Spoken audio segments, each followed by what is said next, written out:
Voice over Internet Protocol is a methodology and group of technologies for the delivery of voice communications and multimedia sessions over Internet Protocol networks, such as the Internet. Other terms commonly associated with VoIP are IP telephony, Internet telephony, voice over broadband, broadband telephony, IP communications, and broadband phone service. The term Internet telephony specifically refers to the provisioning of communications services over the public Internet, rather than via the public switched telephone network. The steps and principles involved in originating VoIP telephone calls are similar to traditional digital telephony and involve signaling, channel setup, digitization of the analog voice signals, and encoding. Instead of being transmitted over a circuit-switched network, however, the digital information is packetized, and transmission occurs as IP packets over a packet-switched network. Such transmission entails careful considerations about resource management different from time division multiplexing networks. Early providers of voice-over IP services offered business models and technical solutions that mirrored the architecture of the legacy telephone network. Second-generation providers, such as Skype, have built closed networks for private user bases, offering the benefit of free calls and convenience while potentially charging for access to other communication networks, such as the PSTN. This has limited the freedom of users to mix and match third-party hardware and software. Third-generation providers, such as Google Talk, have adopted the concept of federated VoIP Euro, which is a departure from the architecture of the legacy networks. These solutions typically allow dynamic interconnection between users on any two domains on the Internet when a user wishes to place a call.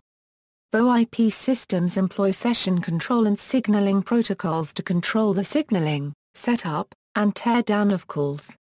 They transport audio streams over IP networks using special media delivery protocols that encode voice, audio, video with audio codecs, and video codecs as digital audio by streaming media. Various codecs exist that optimize the media stream based on application requirements and network bandwidth.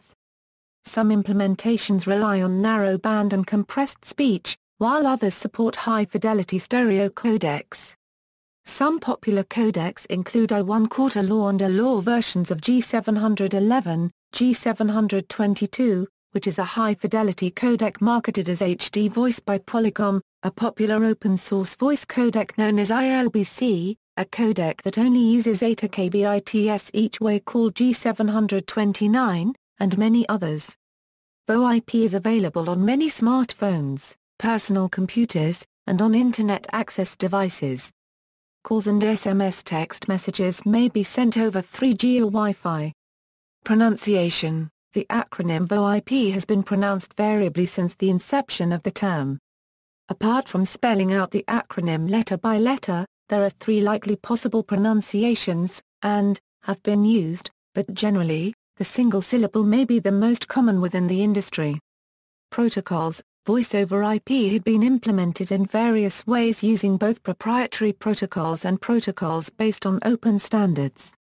Examples of the VoIP protocols are H323, Media Gateway Control Protocol, Session Initiation Protocol, H248, Real-Time Transport Protocol, Real-Time Transport Control Protocol, Secure Real-Time Transport Protocol, Session Description Protocol, Inter**exchange, Jingle XMPP VoIP extensions, Skype Protocol, TeamSpeak. The H323 protocol was one of the first VoIP protocols that found widespread implementation for long-distance traffic, as well as local area network services.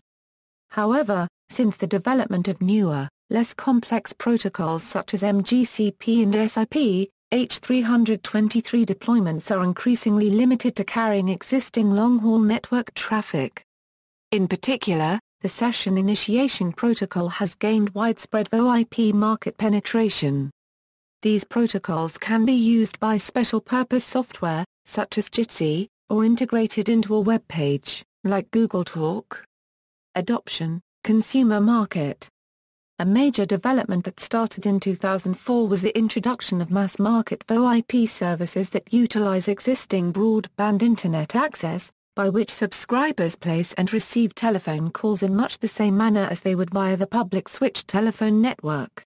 Full-service VoIP phone companies provide inbound and outbound service with direct inbound dialing.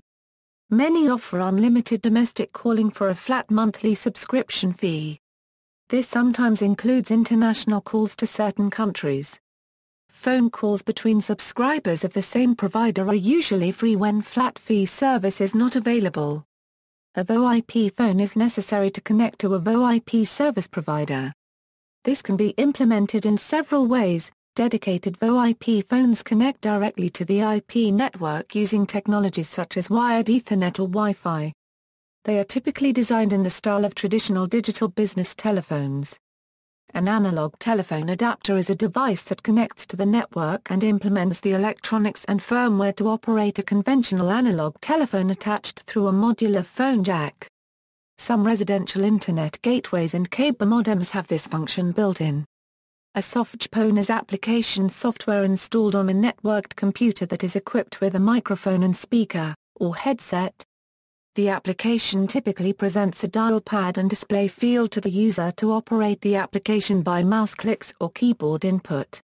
PSTN and mobile network providers. It is becoming increasingly common for telecommunications providers to use VoIP telephony over dedicated and public IP networks to connect switching centers and to interconnect with other telephony network providers. This is often referred to as IP backhaul. Smartphones and Wi-Fi-enabled mobile phones may have SIP clients built into the firmware or available as an application download. Corporate use. Because of the bandwidth efficiency and low costs that VoIP technology can provide, businesses are migrating from traditional copper wire telephone systems to VoIP systems to reduce their monthly phone costs. In 2008, 80% of all new private branch exchange lines installed internationally were VoIP. VoIP solutions aimed at businesses have evolved into unified communications services that treat all communications phone calls, faxes, voicemail, email, web conferences, and more as discrete units that can all be delivered via any means and to any handset, including cell phones. Two kinds of competitors are competing in this space. One set is focused on VoIP for medium to large enterprises, while another is targeting the small to medium business market. VoIP allows both voice and data communications to be run over a single network, which can significantly reduce infrastructure costs. The prices of extensions on VoIP are lower than for PBX and key systems. VoIP switches may run on commodity hardware, such as personal computers. Rather than closed architectures, these devices rely on standard interfaces. VoIP devices have simple, intuitive user interfaces, so users can often make simple system configuration changes. Dual-mode phones enable users to continue their conversations as they move between an outside cellular service and an internal Wi-Fi network, so that it is no longer necessary to carry both a desktop phone and a cell phone. Maintenance becomes simpler as there are fewer devices to oversee. Skype, which originally marketed itself as a service among friends, has begun to cater to businesses, providing free-of-charge connections between any users on the Skype network and connecting to and from ordinary PSTN telephones for a charge. In the United States, the Social Security Administration is converting its field offices of 63,000 workers from traditional phone installations to a VoIP infrastructure carried over its existing data network. Quality of service. Communication on the IP network is perceived as less reliable in contrast to the circuit-switched public telephone network because it does not provide a network-based mechanism to ensure that data packets are not lost, and are delivered in sequential order. It is a best-effort network without fundamental quality of service guarantees. Therefore, VoIP implementations may face problems with latency, packet loss, and jitter. By default, network routers handle traffic on a first-come, first-served basis. Network routers on high-volume traffic links may introduce latency that exceeds permissible thresholds for VoIP. Fixed delays cannot be controlled, as they are caused by the physical distance the packets travel. However, latency can be minimized by marking voice packets as being delay-sensitive with methods such as diffserv. VoIP endpoints usually have to wait for completion of transmission of previous packets before new data may be sent. Although it is possible to preempt less important packets in mid-transmission, this is not commonly done, especially on high-speed links where transmission times are short even for maximum-sized packets. An alternative to preemption on slower links, such as dial-up and digital subscriber line, is to reduce the maximum transmission time by reducing the maximum transmission unit. But every packet must contain protocol headers, so this increases relative header overhead on every link traversed, not just the bottleneck link. DSL modems provide Ethernet connections to local equipment, but inside they are actually asynchronous transfer mode modems. They use ATM adaptation layer 5 to segment each Ethernet packet into a series of 53-byte ATM cells for transmission, reassembling them back into Ethernet frames at the receiving end. A virtual circuit identifier is part of the 5-byte header on every ATM cell, so the transmitter can multiplex the active virtual circuits in any arbitrary order. Cells from the same VC are always sent sequentially. However, a majority of DSL providers use only one VC for each customer, even those with bundled VoIP service. Every Ethernet frame must be completely transmitted before another can begin. If a second VC were established, given high priority and reserved for VoIP, then a low-priority data packet could be suspended in mid-transmission and a VoIP packet sent right away on the high-priority VC. Then the link would pick up the low-priority VC where it left off. Because ATM links are multiplexed on a cell-by-cell basis, a high-priority packet would have to wait at most 53-byte times to begin transmission. There would be no need to reduce the interface MTU and accept the resulting increase in higher-layer protocol overhead, and no need to abort a low-priority packet and resend it later. ATM has substantial header overhead, 5/53 equals 9.4%, roughly twice the total header overhead of a 1500-byte Ethernet frame. This ATM tax is incurred by every DSL user whether or not they take advantage of multiple virtual circuits away and few can. ATM's potential for latency reduction is greatest on slow links, because worst-case latency decreases with increasing link speed. A full-size Ethernet frame takes 94 ms to transmit at 128 kbits but only 8 ms at 1.5 mbits. If this is the bottleneck link, this latency is probably small enough to ensure good VoIP performance without MTU reductions or multiple ATM VCs. The latest generations of DSL, VDSL and VDSL2, carry Ethernet without intermediate ATM AAL5 layers, and they generally support IEEE 800 2.1p priority tagging so that VoIP can be queued ahead of less time-critical traffic. Voice, and all other data, travels in packets over IP networks with fixed maximum capacity. This system may be more prone to congestion and DOS attacks than traditional circuit-switched systems. A circuit-switched system of insufficient capacity will refuse new connections while carrying the remainder without impairment, while the quality of real-time data such as telephone conversations on packet-switched networks degrades dramatically. Fixed delays cannot be controlled as they are caused by the physical distance the packets travel. They are especially problematic when satellite circuits are involved because of the long distance to a geostationary satellite and back. Delays of 400 to 600 ms are typical. When the load on a link grows so quickly that its switches experience queue overflows, congestion results and data packets are lost. This signals a transport protocol like TCP to reduce its transmission rate to alleviate the congestion. But VoIP usually uses UDP not TCP because recovering from congestion through retransmission usually entails too much latency. SOC-OS mechanisms can avoid the undesirable loss of VoIP packets by immediately transmitting them ahead of any queued bulk traffic on the same link, even when that bulk traffic queue is overflowing. The receiver must resequence IP packets that arrive out of order and recover gracefully when packets arrive too late or not at all. Jitter results from the rapid and random changes in queue lengths along a given Internet path due to competition from other users for the same transmission links. VoIP receivers counter jitter by storing incoming packets briefly in a dejitter, or playout buffer, deliberately increasing latency to improve the chance that each packet will be on hand when it is time for the voice engine to play it. The added delay is thus a compromise between excessive latency and excessive dropout, that is momentary audio interruptions.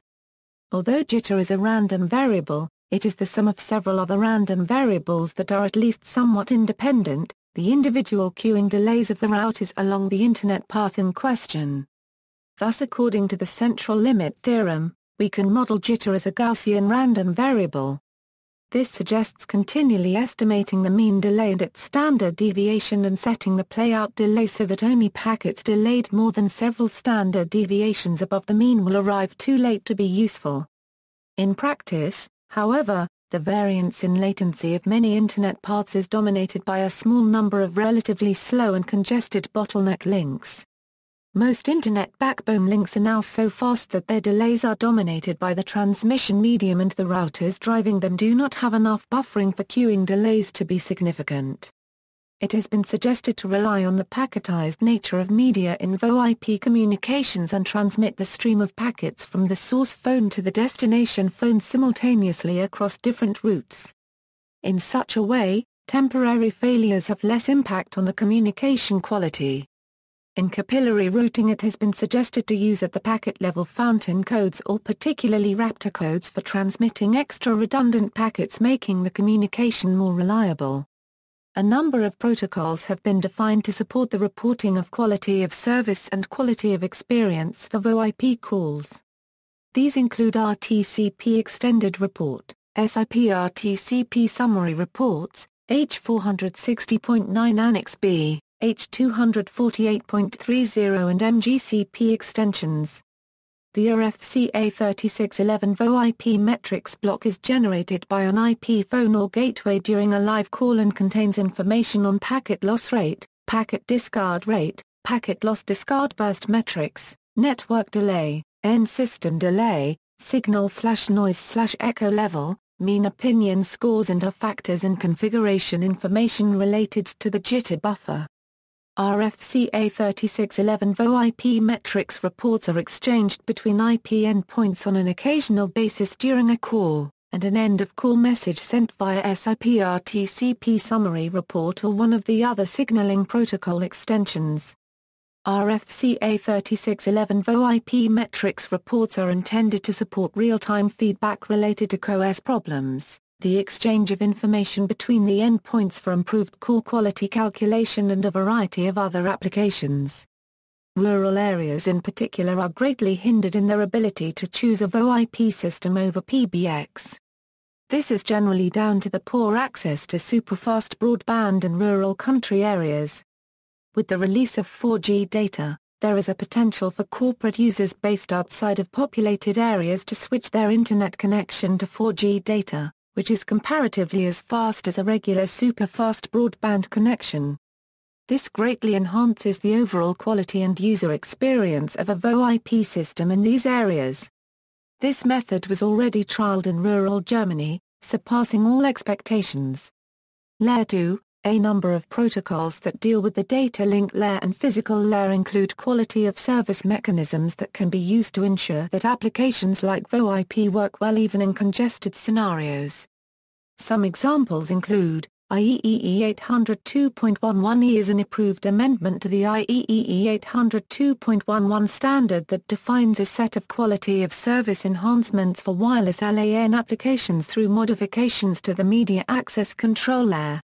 The standard is considered of critical importance for delay-sensitive applications, such as voice-over wireless IP. IEEE 802.1p defines 8 different classes of service for traffic on Layer 2 wired Ethernet.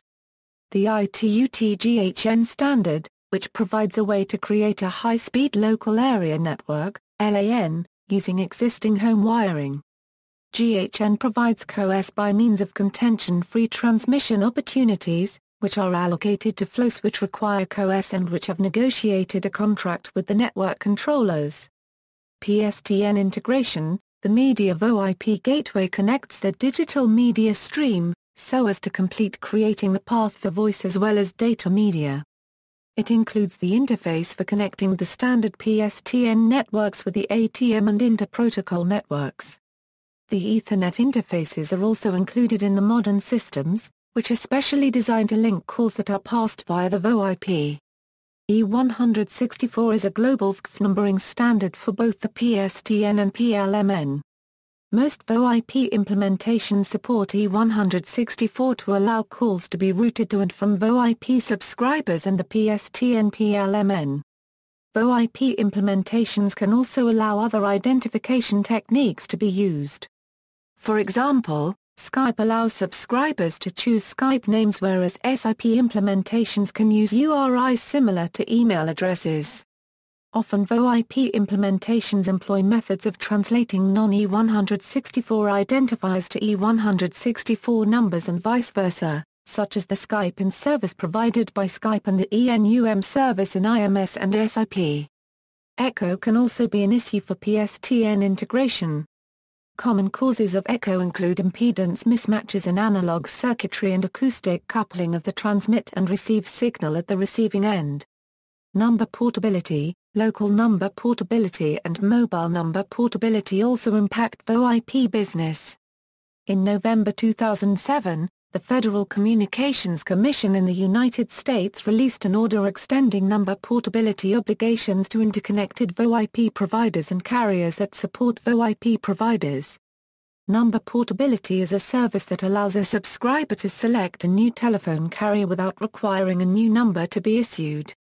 Typically, it is the responsibility of the former carrier to map the old number to the undisclosed number assigned by the new carrier.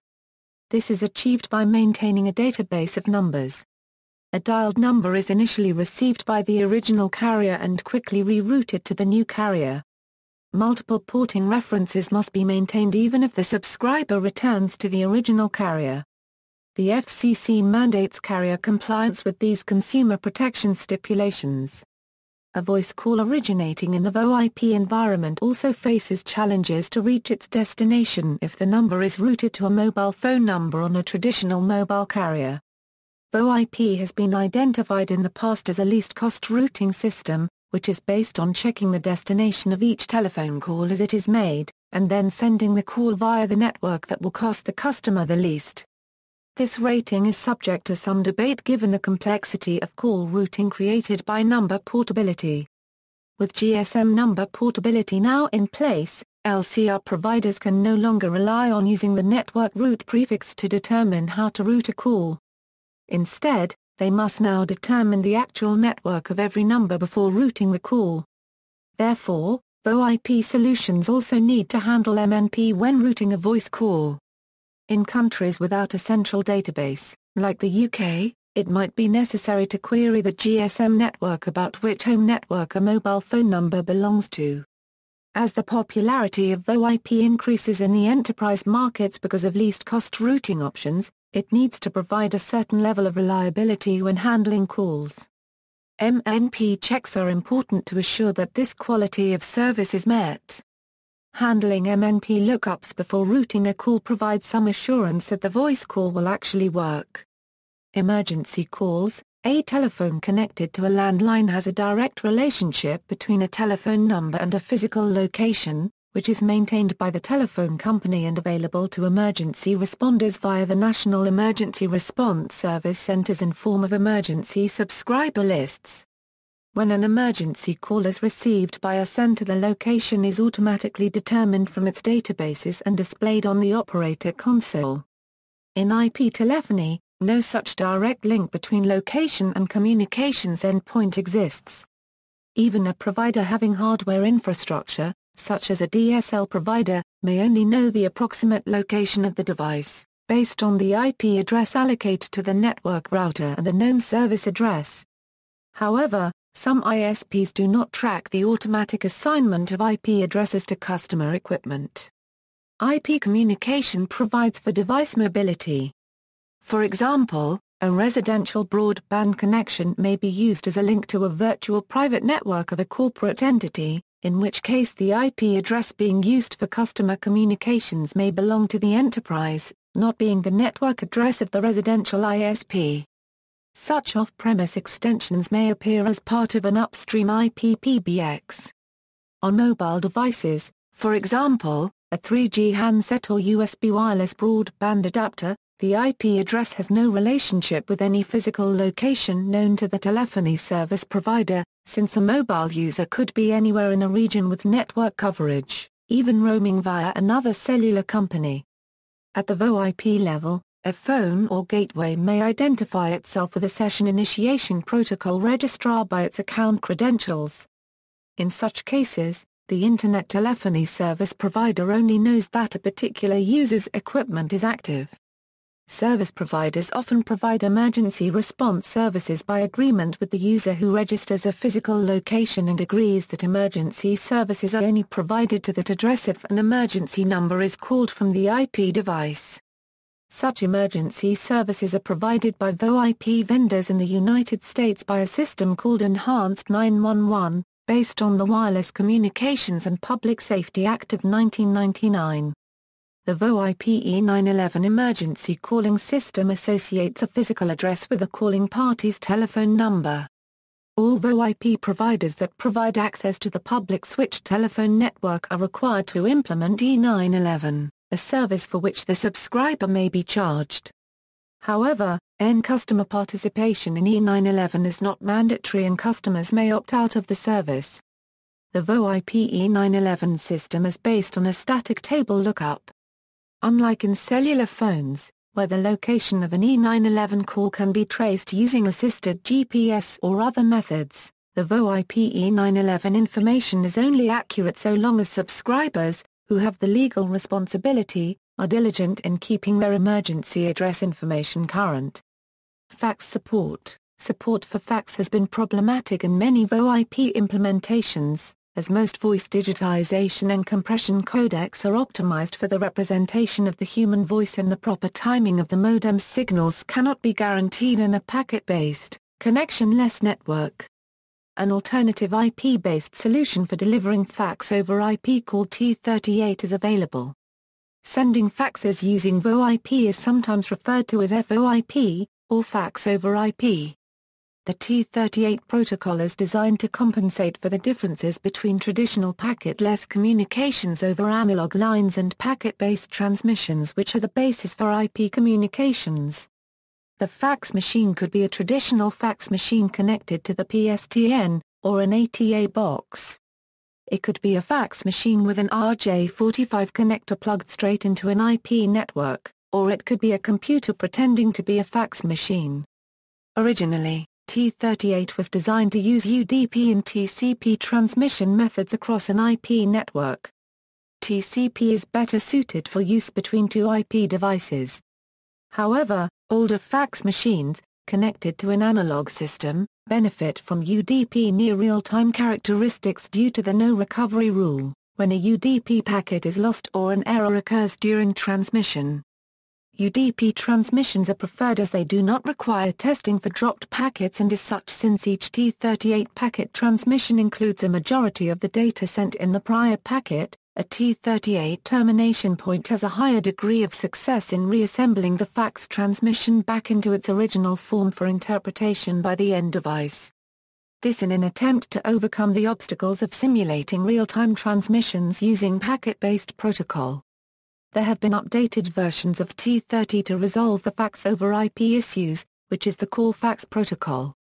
Some newer high-end fax machines have T38 built-in capabilities which allow the user to plug right into the network and transmit-receive faxes in native T38 like the Ryco 4410 Nanophorids fax machine. A unique feature of T38 is that each packet contains a portion of the main data sent in the previous packet. With T38, 2 successive lost packets are needed to actually lose any data. The data one will lose will only be a small piece, but with the right settings and error correction mode, there is an increased likelihood that they will receive enough of the transmission to satisfy the requirements of the fax machine for output of the sent document. While many late-model analog telephone adapters support T38, uptake has been limited as many voice-over IP providers perform least-cost routing, which selects the least expensive PSTN gateway in the called city for an outbound message. There is typically no means to ensure that that gateway is T38 capable. Providers often place their own equipment in the signal path, which creates additional issues as every link in the chain must be T38 aware for the protocol to work. Similar issues arise if a provider is purchasing local direct inward dial numbers from the lowest bidder in each city, as many of these may not be T38 enabled. Power requirements. Telephones for traditional residential analog service are usually connected directly to telephone company phone lines, which provide direct current to power most basic analog handsets independently of locally available electrical power.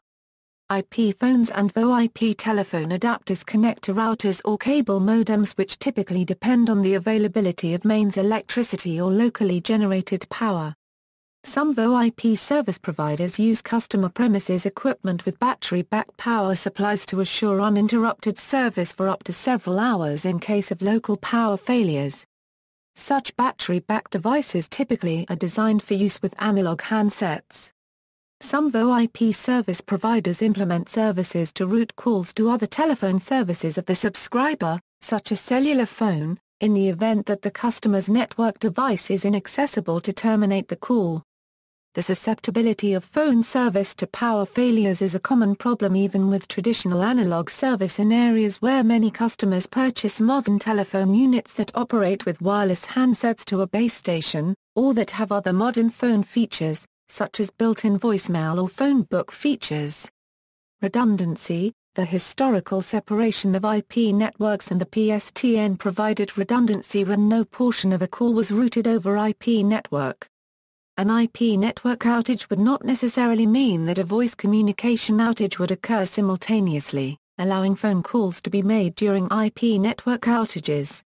When telephone service relies on IP network infrastructure such as the Internet, a network failure can isolate users from all telephony communication, including enhanced 911 and equivalent services in other locales. However, the network design envisioned by DARPA in the early 1980s included a fault-tolerant architecture under adverse conditions. Security. The security concerns of VoIP telephone systems are similar to those of any Internet-connected device. This means that hackers who know about these vulnerabilities can institute denial-of-service attacks, harvest customer data, record conversations and compromise voicemail messages. Compromised VoIP user account or session credentials may enable an attacker to incur substantial charges from third-party services, such as long-distance or international telephone calling. The technical details of many VoIP protocols create challenges in routing VoIP traffic through firewalls and network address translators, used to interconnect to transit networks or the Internet. Private session border controllers are often employed to enable VoIP calls to and from protected networks. For example, Skype uses a proprietary protocol to route calls through other Skype peers on the network, enabling it to traverse symmetric NATs and firewalls. Other methods to traverse NAT devices involve assistive protocols such as STUN and interactive connectivity establishment. Many consumer VoIP solutions do not support encryption of the signaling path or the media, however securing a VoIP phone is conceptually easier to implement than on traditional telephone circuits. A result of the lack of encryption is a relative easy to eavesdrop on VoIP calls when access to the data network is possible. Free open-source solutions, such as ReseHawk, facilitate capturing VoIP conversations. Standards for securing VoIP are available in the Secure Real-Time Transport Protocol and the ZRTP protocol for analog telephony adapters as well as for some softphones. IPsec is available to secure point-to-point VoIP at the transport level by using opportunistic encryption. In 2005, Skype invited a researcher, Tom Burson, to assess the security of the Skype software, and his conclusions are available in a published report. Government and military organizations use various security measures to protect VoIP traffic, such as Voice over Secure IP, Secure Voice over IP, and Secure Voice over Secure IP. The distinction lies in whether encryption is applied in the telephone or in the network or both. Secure voice over secure IP is accomplished by encrypting VoIP with protocols such as SRTP or ZRTP. Secure voice over IP is accomplished by using Type 1 encryption on a classified network, like SIPEnet. Public secure VoIP is also available with free GNU programs and in many popular commercial VoIP programs via libraries such as ZRTP. Caller ID. Caller ID support among VoIP providers varies, but is provided by the majority of VoIP providers. Many VoIP service providers allow callers to configure arbitrary caller ID information, thus permitting spoofing attacks. Business-grade VoIP equipment and software often makes it easy to modify caller ID information, providing many businesses great flexibility. The United States enacted the Truth in Caller ID Act of 2009 on December 22, 2010.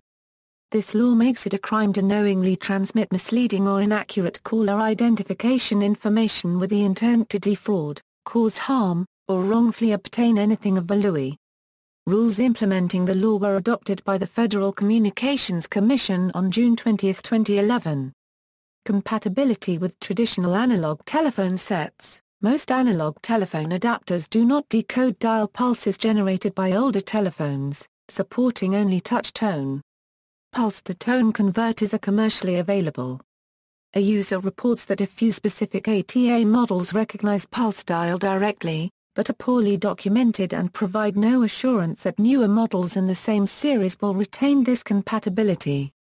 Support for other telephony devices. Another challenge for VoIP implementations is the proper handling of outgoing calls from other telephony devices such as digital video recorders, satellite television receivers, alarm systems, conventional modems and other similar devices that depend on access to a PSTN telephone line for some or all of their functionality. These types of calls sometimes complete without any problems, but in other cases they fail. If VoIP in cellular substitution becomes very popular, some ancillary equipment makers may be forced to redesign equipment, because it would no longer be possible to assume a conventional PSTN telephone line would be available in consumers' houses. User and administrative interfaces. Voice over IP services typically take advantage of other Internet or web-based facilities for operation and administration. Websites provide customer interaction, account configuration, service statistics, and billing. In addition, VoIP communication sessions may be launched directly from web pages or software that issue requests to web-based facilities. Web-based VoIP uses this integration to conduct telephone sessions without the need for a telephone set, be it conventional POTS or IP-based. An example is the click-to-call service, in which a software agent running in the web browser permits users to click on a telephone number embedded in any web page to initiate a telephone call. The service only requires a microphone and an audio headset connected to the user's computer. Operational cost. VoIP can be a benefit for reducing communication and infrastructure costs. Examples include routing phone calls over existing data networks to avoid the need for separate voice and data networks. The ability to transmit more than one telephone call over a single broadband connection. Secure calls using standardized protocols. Most of the difficulties of creating a secure telephone connection over traditional phone lines, such as digitizing and digital transmission, are already in place with VoIP. It is only necessary to encrypt and authenticate the existing data stream. Regulatory and legal issues. As the popularity of VoIP grows, governments are becoming more interested in regulating VoIP in a manner similar to PSTN services. Throughout the developing world, countries where regulation is weak or captured by the dominant operator, restrictions on the use of VoIP are imposed, including in Panama where VoIP is taxed, Guyana where VoIP is prohibited and India where its retail commercial sales is allowed but only for long-distance service. In Ethiopia, where the government is nationalizing telecommunication service, it is a criminal offense to offer services using VoIP. The country has installed firewalls to prevent international calls being made using VoIP. These measures were taken after the popularity of VoIP reduced the income generated by the state-owned telecommunication company.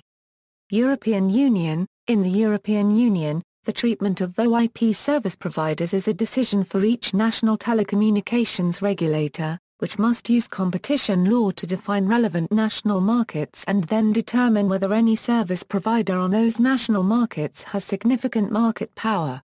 A general distinction is usually made between VoIP services that function over managed networks and VoIP services that function over unmanaged networks.